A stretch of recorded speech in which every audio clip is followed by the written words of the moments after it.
pues de los temas que ahí se están revisando en relación a lo que veíamos nosotros de la esencia del conocimiento, recordando pues que la esencia del conocimiento nos habla acerca de cómo es que se forma un conocimiento. Ya hablábamos pues de diferentes posibilidades, diferentes maneras pues en que se forma este conocimiento, desde las que eran premetafísicas, metafísicas y teológicas. El día de hoy pues quiero que abordemos las teológicas, pero quisiera ver si hubiera alguna duda que ustedes tengan antes de comenzar.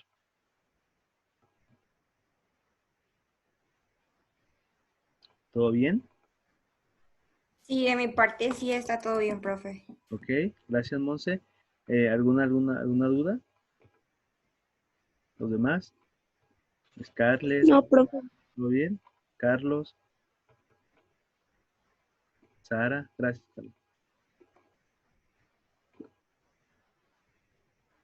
¿Sí? ¿Todo bien? ¿Todos? Sí, profe, todo bien. Sí, Ok. sí, profe, todo bien. Bueno, pues entonces miren, les invito ahora, vamos a revisar ahora las llamadas soluciones teológicas. Veíamos entonces que había las clases pasadas dos soluciones, ¿verdad? Las premetafísicas que no tomaban en cuenta el ser de las cosas y de los sujetos. Y hablábamos también de aquellas soluciones que eran metafísicas y que éstas se caracterizaban por hablar del ser de las cosas. Y el ser es algo metafísico, es una atribución metafísica. Las cosas existen, pero su esencia en su esencia ontológica en cuanto al ser, pues es algo metafísico, ¿verdad? Decíamos que nuestro nombre es metafísico, el hecho de hablar de una familia, de quién es mi padre, mi madre, mis hermanos, pues son elementos metafísicos porque no existen en la naturaleza, son hasta cierto punto elementos simbólicos que nosotros tenemos y que estos elementos simbólicos pues de pronto están ahí, se presentan ahí y que pues hasta cierto punto son atribuciones que nosotros damos hacia las cosas, ¿verdad? Y no es que las cosas sean en sí, sino que le damos atribuciones a las cosas. Bueno, una tercera solución que vamos a encontrar ahí, Gessen la plantea como una solución teológica.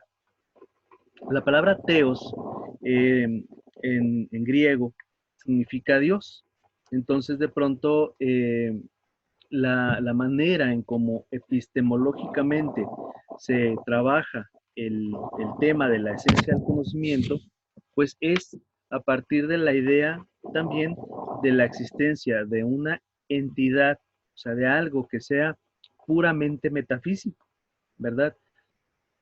¿A qué nos referimos con que sea puramente metafísico? Por ejemplo, ustedes y yo, pues tenemos elementos que son físicos, ¿no? Yo, por ejemplo, los puedo ver a ustedes, ustedes me pueden ver a mí, pero existen elementos también de carácter metafísico, como nuestro nombre, como el saber quiénes somos, qué hacemos, digamos, en la vida, ¿no? Pero, ¿qué sucedería si ahora nos vamos a otro extremo? Es decir, si no solamente hablamos de elementos que sean enteramente físicos, sino que ahora hablemos de elementos que sean enteramente metafísicos. Cuando nos vamos a la metafísica pura, entonces vamos a encontrarnos con la idea de Dios, ¿no? Pero Dios en un sentido filosófico. ¿Qué quiere decir esto? Um, Vamos a encontrar, por ejemplo, Dios en un sentido religioso. Entonces, por ejemplo, desde alguna tradición cristiana, desde alguna tradición católica, musulmana, budista, etcétera. O sea, cada una de estas va a tener una conceptualización, por ejemplo, de qué entiende por Dios. Desde un punto de vista filosófico, Dios se entendería más como un absoluto. ¿Qué quiere decir eso de un absoluto? Um, Imaginen que todos estamos inmersos en una especie de orden, ¿sí? De ciclo, y ese ciclo es absoluto, o sea, está ahí, está de manera permanente, existe una y otra vez, se repite, y entonces, en un sentido filosófico, la idea de Dios es una idea una especie de orden absoluto, ¿sí? Un filósofo que trabaja un poquito esto es un alemán que se apellida Hegel, y Hegel de pronto va a hablar acerca de que existe un absoluto y que nosotros somos parte de un absoluto, ¿no? Así lo va a plantear. No le da el nombre de Dios, sino que le da el nombre de un absoluto, o sea, algo que es como una especie de un orden universal, ¿sí? Bueno, y ese orden es metafísico puro, o sea que no tiene nada que ver con lo físico, ¿verdad? Sino que es algo, es una idea enteramente metafísica, ¿sí? Por eso es que no la podemos mirar, no la podemos eh, tocar, no podemos, digámoslo así, eh, palpar a Dios, ¿no? O sea, no, o al absoluto, o sea, no podemos hacer eso. Pero esta idea del absoluto sirve porque es también una explicación que se da en relación a cómo se forma un conocimiento. Entonces, en ese sentido, eh, alguien nos diría, bueno, es que el absoluto se forma a partir perdón, el conocimiento se forma a partir de que hay un ente absoluto fuera totalmente de lo físico, que es el que le da esencia al conocimiento, es el que de alguna manera permite que el conocimiento se dé o es el que produce el conocimiento, ¿va? Y ahí vamos a encontrar, según la lectura, dos formas. Una forma se le conoce como la forma monista o solución monista, y a la otra se le va a llamar la solución panteísta. Bueno, ¿a qué se refiere eso del monismo y el panteísmo? Para verlo primero, por ahí en su libro aparece eso, dice, bueno, hay una solución monista y panteísta. La palabra monista o monos se refiere a uno. Entonces quiero que por favor veamos un video, que creo lo ilustra mejor, en relación a eso que es el monismo. Y les pediría por favor que ustedes vayan anotando, sobre todo también para efecto de sus memorias, vayan ustedes también anotando eh, cuáles son los comentarios que ustedes pueden tener o dudas que ustedes puedan tener con respecto pues al video, ¿sale? Entonces, bueno, no sé si hasta aquí vamos bien. ¿Sí se va entendiendo hasta ahorita? Sí, profe. ¿Sí? Sí, profe. Ok, muy bien. Entonces, les invito a ver estos videos. Aquí están. Déjenme, lo voy a compartir. Esto los voy a poner en la página también para que también los puedan consultar después de la clase. ¿Sí? Entonces, a ver. Sí, gracias. Ok. Entonces, déjenme, admito aquí al señor concejal. Ahí está. Muy bien. Y déjenme, corre aquí nuestro video. Mm,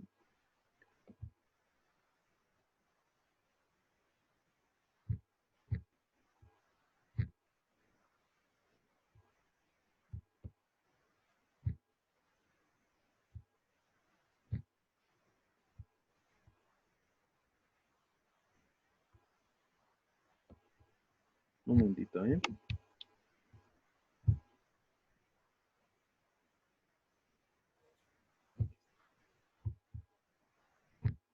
Ok. Esta es una perspectiva llamada monismo, ¿sale? Entonces me dicen si se alcanza a mirar. Antes de Cristo aparecen en la zona de Mileto tres filósofos a los que podemos agrupar dentro de la categoría de filósofos monistas, porque van a compartir cierta interpretación de la naturaleza. Lo importante de ellos no es tanto lo que dicen, como el hecho de que inauguran un nuevo modo de pensamiento, la explicación racional. La pregunta que se hacen es qué es lo que permanece en la naturaleza a pesar del cambio constante que percibimos en ella. Y lo que van a plantear es que todo en la realidad, todo lo real, provendría de un único principio, de un único arjé. ¿Qué es lo que entienden estos filósofos por arjé, por principio o fundamento de la realidad?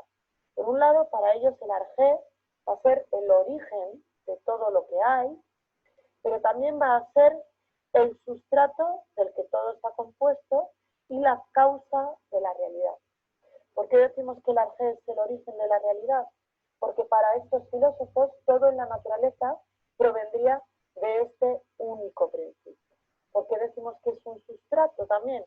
Porque todo estaría materialmente compuesto de este principio o elemento.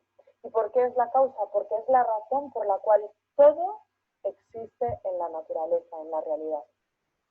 Veamos cuál es la respuesta que da cada uno de estos filósofos monistas a cuál es el arjé de la realidad, cuál es este primer principio del que todo surge. El primer filósofo conocido fue Tales de Mileto. Tales influyó en parte por la mitología babilónica, pero sobre todo a raíz de la observación que él mismo hace del Nilo, de las crecidas y las bajadas del Nilo, plantea que todo en la realidad provendría de un único principio material, de un único elemento. Este elemento sería lo húmedo o el agua.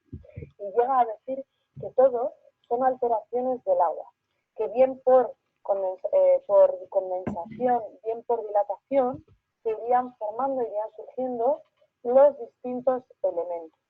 El agua sería el lugar de donde proviene todo y a donde todo regresará finalmente. Y es también aquello de lo que todo está compuesto. Esta idea de que todo proviene del agua será cuestionada por otro filósofo de la época, conocido de Tales, Anaximandro, que criticará la idea de que el arjé de la realidad sea un principio concreto, un elemento concreto que ya está en la naturaleza, como es el agua, porque si no, no sería posible explicar la diversidad de seres y de elementos que componen el cosmos, que componen la realidad.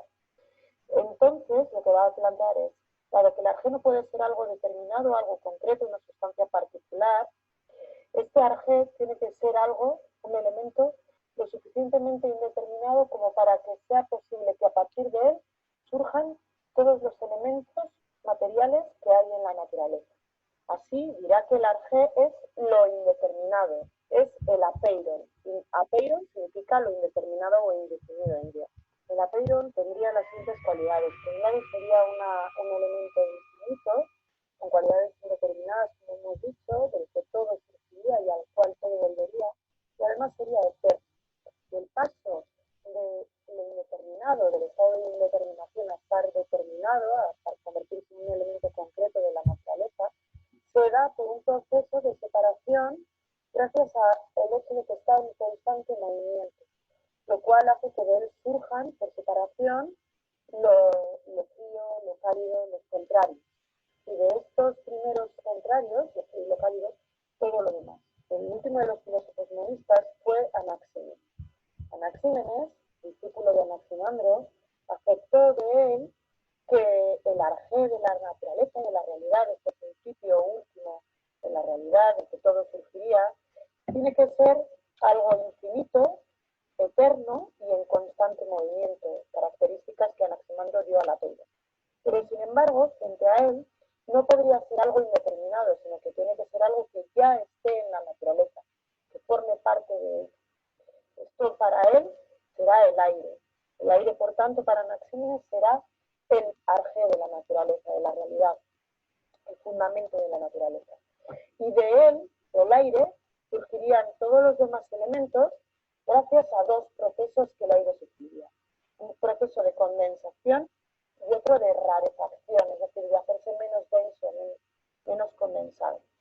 Es importante hacer notar que lo que importa de estos tres primeros acercamientos no es tanto la respuesta que dan, cuanto el modo de llegar a esa respuesta.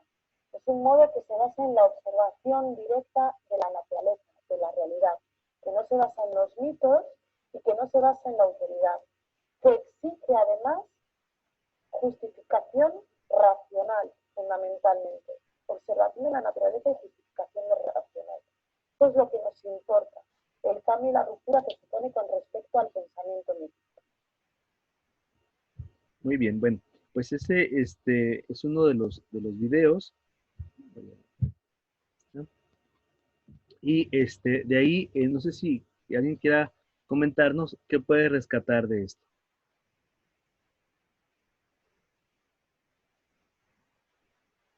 No muchos, no tantos.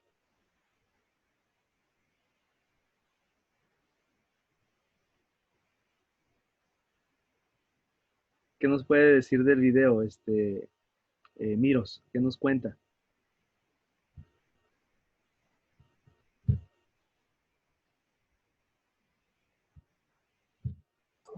Ay, perdón, profe. Este, bueno, pues la verdad no escuché muy bien de qué trataba el audio, Ok, porque no se escucha muy fuerte. Perdón. ok.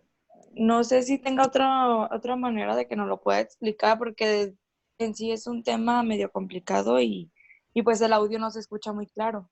Ok, No entonces sé si fui la única que no entendió. ok, gracias, mira, todo no está bien para saber. Este, Sí. ok. A ver, Karen, ¿qué nos puede contar? ¿Usted cómo lo entendió?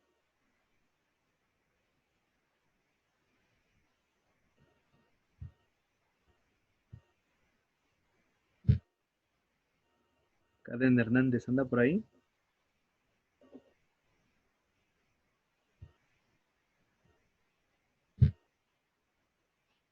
¿No? Kimberly, ¿qué nos dice? No, profesor, yo también estoy súper perdida. ¿Sí? Es que sí, tampoco yo he escuchado el audio. De hecho, grabé un pedazo del video Ajá. porque no lo percibo bien. De por sí soy muy visual y no lo escuchaba. Ok, bien, por acá, alguien quería comentar, por aquí vi que tenían la mano levantada, Ponce. No, perdón, profe, la levanté sin querer. Es que tampoco se escuchaba muy bien, se escuchaba muy bajito el video, El audio, ok. Bueno, el audio. sí, y estaba viendo, fíjense, porque estaba viendo la opción, dije a ver si se puede subir el volumen, pero no. Bueno, de todos modos voy a colocar los videos ahí, pero básicamente para poderlo anotar se refiere a lo siguiente, miren, la palabra monos se refiere a unos, o sea, cuando ustedes vean la palabra monos, por ejemplo, monoacústico, monocromático, monoaural, monista. La palabra monos en griego significa uno, o sea, siempre es de a uno. Y la palabra dúo, pues significa dos, ¿verdad? En este caso. Bueno, en el caso, por ejemplo, del monismo, em, se refiere a que las cosas o el conocimiento en este caso provendría de una única cosa. Esa única cosa sería, en este sentido, una idea que se pudiera tener acerca de una deidad, de un dios, ¿sí? Aquí el video nos habla de que habría tres cosas ahí, o tres filósofos, mejor dicho, y estos tres filósofos estarían abordando el tema. Uno de los primeros que lo hizo fue Tales, y Tales, él hablaba, sí, Demian. Ah, sí, profe, pues la verdad sí no se escuchaba el audio y yo por mi cuenta sí estuve investigando. Ajá, Bueno, como iba a decir usted, de que uno de los primeros fue Tales de Mileto, así es, de que pues es como considerado el padre de la filosofía, uno de los padres. así es, muy bien. Y, ujú, y también como Anaxímenes, incluso el propio Marx se consideraba monistas. Ujú. Incluso, pues monista viene, pues como usted nos dijo, de uno. Solamente de que investigué de que es como una posición neutral en la que los filósofos dicen de que todo el conocimiento tiene un origen, pero no es ni físico este, ni físico ni, ¿cómo se dice? Metafísico, que no es ni uno ni lo otro. Ok, sí, bueno, gracias, Damián. Sí, de hecho, efectivamente, como aquí nos dice Damián, la cuestión es que, por ejemplo, el monos nos habla de un ente y por aquí Tales hablaba de que ese ente o ese principio que estaba en todo, pues era el agua, ¿no? Entonces, por ahí nos dice que del agua provienen las cosas y hacia el agua van las cosas, ¿no? Bueno, no estaba tan mal. De hecho, las teorías científicas ahora pues plantean eso, ¿no? Que el origen de la vida pues se da precisamente a raíz del agua, eh, y que bueno, de pronto el agua está en todos lados, ¿sí? Está en todas partes. Y de ahí la cuestión de que esto implique esa cuestión de el monismo, ¿no? O sea, es decir, es el principio de donde viene todo y es hasta cierto punto un absoluto, ¿sí? Ese absoluto, ese ente, pues queda en este punto, hay nada más sí precisarlo, queda en una metafísica pura, ¿sí? No es que no sea metafísico, sino que entra en una metafísica pura en el sentido de que, si se fijan ustedes, eh, se parte de la idea de que eso es la esencia de todo, ¿sí? Por ejemplo, el agua sería la esencia de todo lo que de alguna manera existe, ¿sí? Ese es el primer principio.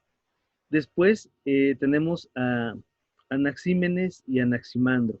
Y de pronto Anaxímenes va a plantear algo que dice, bueno, pues sí existe algo que está en todos lados, sí existe esa esencia de las cosas que está en todos lados, pero esa esencia es un apeiron, es algo indeterminado, es algo que quién sabe qué sea.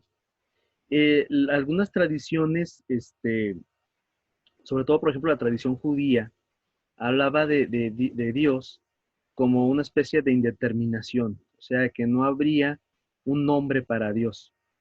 Como no lo hay, entonces de pronto era hasta cierto punto lo innombrable, o sea, eso que no se puede nombrar, no se puede decir. De ahí los primeros judíos de pronto hablan de ese Dios y hablan, y como no lo pueden nombrar, lo nombran con letras, ¿no? Y letras que de alguna manera, al momento que se quieren pronunciar, pues da un sentido o un significado de algo llamado OAB, Yahvé, Yahvé, Jehová, ¿no? O sea, de pronto vamos a ver ese tipo de este, elementos, por ejemplo, con los judíos, que van haciendo que exista la necesidad de nombrar o de darle un nombre a eso que es innombrable. Pero mientras tanto, Anaxímenes de pronto eso es un apeiron, o sea, es algo que quién sabe qué sea, no es el agua, quién sabe qué sea, y eso es la esencia de las cosas, ¿sí? O todo estaría compuesto de eso, ¿sí? Y habla de esta idea de lo innombrable. Y por otro lado, vamos a encontrar a Anaximandro que de pronto va a decir, no, no es que no se pueda nombrar, si existe, si está, y ese arjé, ahí el video nos hablaba de un arjé. La palabra arjé en griego significa principio. Entonces hay un principio de las cosas y ese principio pues es el aire. Entonces para Anaximandro dice pues es que el principio de todo es el aire. Y ese aire es lo que de alguna manera está en todo y determina todo. ¿Sí? Bueno, noten ustedes que se habla de monismo porque es una sola cosa, una sola sustancia de lo que está compuesto todo. De ahí proviene todo y por ende también los conocimientos que se tienen y todo lo que se es proviene de ese principio único, de ese monos, ¿verdad? De ese uno. ¿Sí? Entonces no sé si hasta ahorita más o menos vaya quedando un poco claro, digamos, en la manera de entender la solución monista. Sí, creo que se entiende más que el video. ¿Sí? Ok. Bueno, pensé que con los videos iba a ayudar un poco más que mi voz. Pero bueno, hay otro video que también espero que este sí se escuche un poco mejor, que se denomina la solución, en este caso, la solución panteísta, ¿sí? La palabra panteísmo se refiere a la palabra pan significa en todo, ¿sí? Entonces vamos a encontrarnos que el panteísmo se refiere a que, a que, a que el conocimiento en sí mismo, ya que todo es parte del todo, ¿sí? Y entonces vamos a encontrar no solamente el hecho de un solo principio, sino que vamos a encontrar que esto se encuentra en todos lados, ¿va? Entonces, les invito a ver este segundo video. Voy a cambiar aquí del sistema, le voy a poner que voy a utilizar el sistema de la compu y espero que se escuche un poco más, ¿va? Entonces, a ver, déjenme nada más lo voy a programar aquí. Aquí está, panteísmo.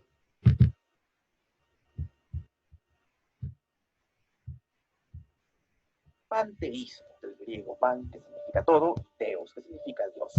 Ok, bueno, entonces, nada más comparto aquí la pantalla.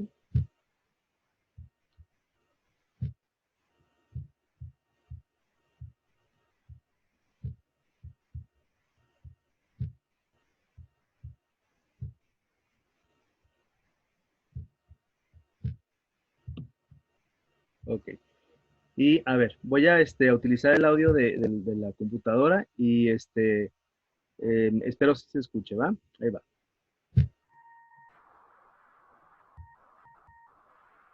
Definitivamente podríamos decir que el panteísmo es la creencia de que todo forma parte de un Dios universal. Ojo con esto, porque no estamos hablando de un Dios teológico, sino de algo mucho mayor. Si remotamente el Dios cristiano existiera, este y todo lo que es real podría ser contenido en un conjunto, el cual conformaría a un segundo ser divino, más grande y por ende más perfecto. Hay que ir con cuidado con el panteísmo. El concepto no es tan fácil de entender ni de asimilar. Primero tendríamos que tener claro qué se puede entender por Dios. Y en este sentido, habría que plantear un concepto de Dios desde su acepción más pura, neutra y universal, en la cual el término es sinónimo de existencia, naturaleza, universo o lo que mejor sirve para nuestros fines, absoluto. Para entender mejor esto voy a plantear una breve reflexión personal.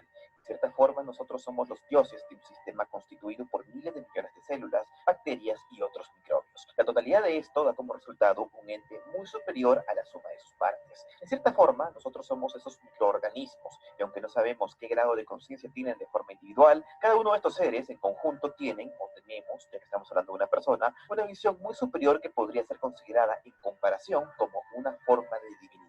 Volviendo al punto, la doctrina panteísta es más antigua que la filosofía occidental y se remonta a la tradición védica, entre los años 1500 y 500 antes de la era común.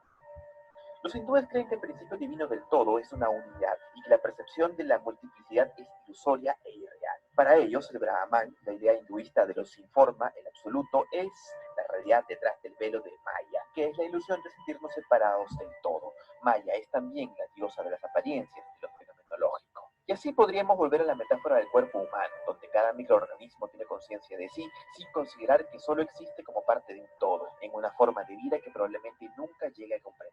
La doctrina del panteísmo es compartida también en otras religiones orientales como el budismo, el taoísmo y las religiones tradicionales de Japón y de China. Pero en Occidente se descubrió el concepto por otra vía, alejada de la interferencia religiosa. La primera pista que tenemos de esto la encontramos en Heráclito. Heráclito era un filósofo presocrático, o sea que vivió antes de Sócrates, que tenía una idea muy poderosa. Por aquel tiempo los filósofos se la pasaban discutiendo de cuál era el principio de las cosas, o sea, la clásica interrogante de dónde venimos y a dónde vamos. Y mientras el bueno de Tales de Mileto había dicho que venimos del agua, que Anaxímenes del aire, Heráclito había dicho que veníamos del fuego. Pero fue más allá que sus contemporáneos porque no se refería al fuego como se entiende en un sentido físico. En este caso, el principio del fuego refiere al movimiento, el cambio constante en el que se encuentra todo el mundo. No es que todos venimos del fuego y luego nos convertimos en fuego, sino que seguimos siendo fuego, lo cual condensa en la famosa frase Panta Rei, todo fluye. Lo que es, en definitiva, para el pensador que todos fluimos en un ciclo eterno productivo y destructivo que alimenta y mantiene vivo el universo. Fíjate qué tan potente es este pensamiento que incluso en la actualidad, en películas como Star Wars, se toma prestada esta idea, solamente que en lugar de hablar de fuego, se habla de la fuerza. De todas formas, y volviendo a la época, el panteísmo fue una idea que se abordó directa o indirectamente más adelante. Por ejemplo, filósofos como Platón, que creía que el mundo en el que vivimos es un mundo de representaciones, que es una suerte de reflejo del mundo divino de las ideas. Aunque a Platón no se le puede considerar del todo panteísta, ya que el panteísmo suele cumplir con dos características. Primero, abarcar lo absoluto y luego ser inmanente. Mejor dicho, existir de sí y para sí. Lo contrario del inmanentismo es la trascendencia. Pero esto no podría ser en este caso porque al afirmar que todo es Dios, no dejas fuera de este conjunto a ningún término. De modo que la idea de Dios es absoluta y no habría otro fin más que sí misma. Por eso mismo la doctrina panteísta a través de la historia fue perseguida por el cristianismo y asimismo consiguieron desaparecer a varios grupos religiosos que tenían una interpretación panteísta del Dios judeo-cristiano. Sin embargo, en el siglo XVI, el panteísmo surgió del seno de la Iglesia Católica en la figura de Giordano Bruno, sacerdote, doctor en teología, astrónomo, filósofo y científico. Conocido por su modelo astronómico que superó al de Copérnico en cuanto a sus creencias, postuló una visión panteísta de la naturaleza. Giordano creía que Dios era el alma del universo, causa eficiente de todos los seres y, por tanto, que estaba presente en todo lo que existe. De modo que el fin del hombre es tomar conciencia del carácter divino de la naturaleza. Esto, por supuesto, no le gustó a la Iglesia Católica e hizo una de las cosas que solía hacer muy bien por aquel periodo. Lo excomulgaron, quemando sus trabajos en una plaza pública, incluyendo los hallazgos científicos, y lo quemaron en la hoguera. Y bueno, para ser justos, habría que agregar que Bruno solía ser muy provocador e hizo muy poco para librarse del castigo, que aunque inmerecido, alcanzó a otros contemporáneos como a Galileo Galilei, que también fue obligado a renunciar a sus ideas y a padecer arresto domiciliario por el resto de su vida. La historia de la filosofía rescata, sin embargo, a Baruch Spinoza como el ejemplo más notable del panteísmo, y el más radical además. Spinoza retomó la idea de Parménides, donde solo hay una substancia, Dios o naturaleza. Las almas y la materia son para Spinoza aspectos del ser divino. No puede haber inmortalidad personal como sugieren los cristianos, sino una inmortalidad impersonal que consiste en hacerse uno con Dios. Las cosas materiales son finitas y son definidas por sus límites. Por ejemplo, un árbol es una forma limitada, no puede ser árbol y oveja a la vez. De hecho, el término árbol constituye una negación apocopada, que es el no ser oveja, no ser nube, no ser río y no ser todo lo demás que existe. Dice Spinoza que si hay un ser que es infinito, debe ser totalmente positivo y absoluto, porque contiene todas las posibilidades.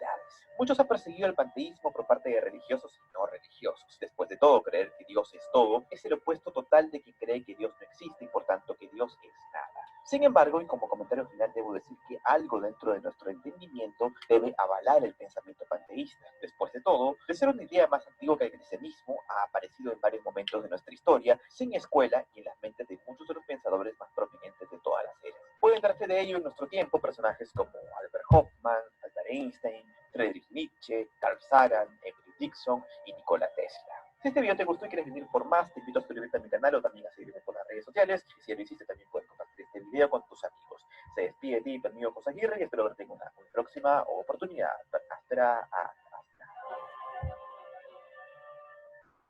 Ok, bueno, este se entendió mejor, ¿verdad? Al menos el audio estaba más claro.